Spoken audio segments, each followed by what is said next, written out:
تخيل معايا كده لو انت داخل سوبر ماركت علشان تشتري منتج معين، ولقيت كل المنتجات متجمعين مع بعض على رف واحد بس. اكيد هتضيع منهم، صح؟ بس لو عندك رفوف مختلفة مخصصة لكل منتج، زي رف للفاكهة، رف للخضروات، رف للحلويات، وهكذا، هنا هتلاقي كل حاجة بسهولة. الموضوع ده بالظبط زي الدايمنشنز في الحسابات الفيزيائية، واللي بتساعدك تحط كل حاجة في مكانها الصح. أهلا بيك يا صديقي في عصابة التكنولوجيين، وده الفيديو الأول من سلسلة شرح الفيزيكس، واللي هنتكلم فيه عن اليونتس والدايمنشنز.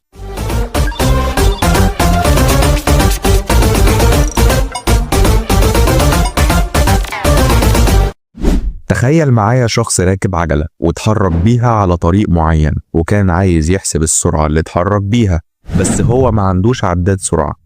فلما سألناه طيب ايه اللي انت فاكره؟ قال والله انا فاكر اني قطعت مسافة الطريق واللي هي كانت 10 كيلو في وقت اللي هو كان نص ساعة. فهنا استخدمنا قانون السرعة اللي هو بيقول لنا ان السرعة بتساوي المسافة على الزمن، فعرفنا ان الشخص ده راكب العجلة بسرعة 20 كيلو متر في الساعة. طيب ايه علاقة ده باليونتس والدايمنشنز؟ قبل ما اقول لك يا هندسة ايه العلاقة، تعال نفهم مع بعض يعني ايه اصلا كل واحدة منهم.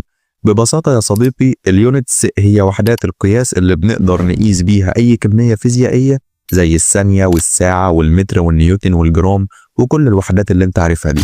انما فكرة الدايمنشن بقى هو اننا بنحلل اي وحدة قياس عندنا وبنعبر عنها بعلاقة ما بين 3 حاجات بس، وهم ال اللينس او الطول، والام ماس او الكتلة، وممكن نقول عليها التقل، واخيرا التي اللي هو التايم او الوقت.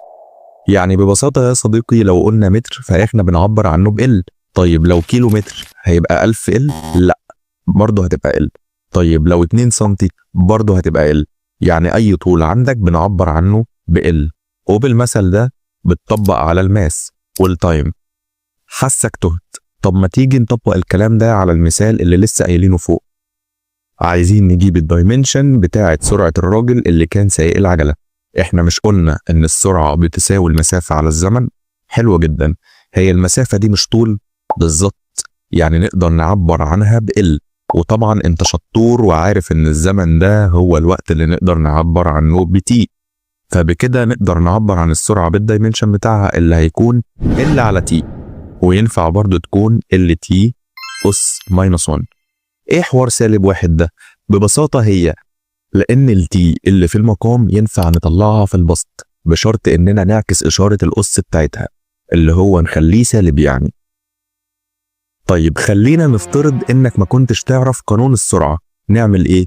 مش أنت عارف إننا بنقيس السرعة بكيلو متر على الساعة؟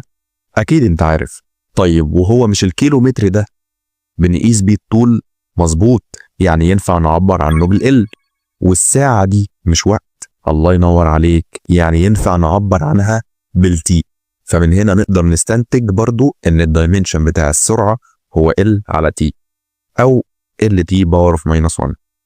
اللي يعجبك، الاتنين صح، والاصح هو ان لو الشرح عجبك تعمل لنا لايك علشان تشجعنا نكمل. تعال بقى نشوف مثال كمان علشان نفهم فايدة الدايمنشن. تعال نقول اننا عايزين نحسب مساحة مربع مثلا، فهنستخدم القانون اللي بيقول المساحة بتساوي الطول في العرض. تعال بقى نجيب الدايمنشن. احنا قلنا اننا بنعبر عن الطول بال، صح؟ طب والعرض؟ ال برضو، ما هو يعتبر طول. يبقى كده الدايمنشن بتاعتنا هتبقى ال باور اوف 2 او ال اس 2 اللي هي بتساوي ال في ال. فكده نقدر نقول ان اليونت بتاعتنا تنفع تكون متر مربع. كده انت عرفت الفكرة المبدئية لليونتس والدايمنشن. فاكر المثال الأول خالص بتاع تقسيم المنتجات اللي من نفس النوع أو اليونت وتحطهم في رف واحد اللي هو الدايمنشن؟ فكذلك تقدر تعتبر الجدول ده هو الرفوف بتاعتنا. قبل ما تتخض من المنظر ده، أنا مش طالب منك غير إنك تاخد الجداول دي سكرين شوت وتبص عليهم بصة سريعة مش أكتر. وإن شاء الله في الحلقة الجاية هنكتشف إن كل الكلام ده سهل وهتقدر تتعامل معاه بسهولة شديدة جدا. مستنيينك الحلقة الجاية يا باشمهندس علشان نكمل كلامنا على اليونتس والدايمنشن. ما تنساش تعمل لايك لو الشرح عجبك وتكتب لنا رأيك في الكومنتس.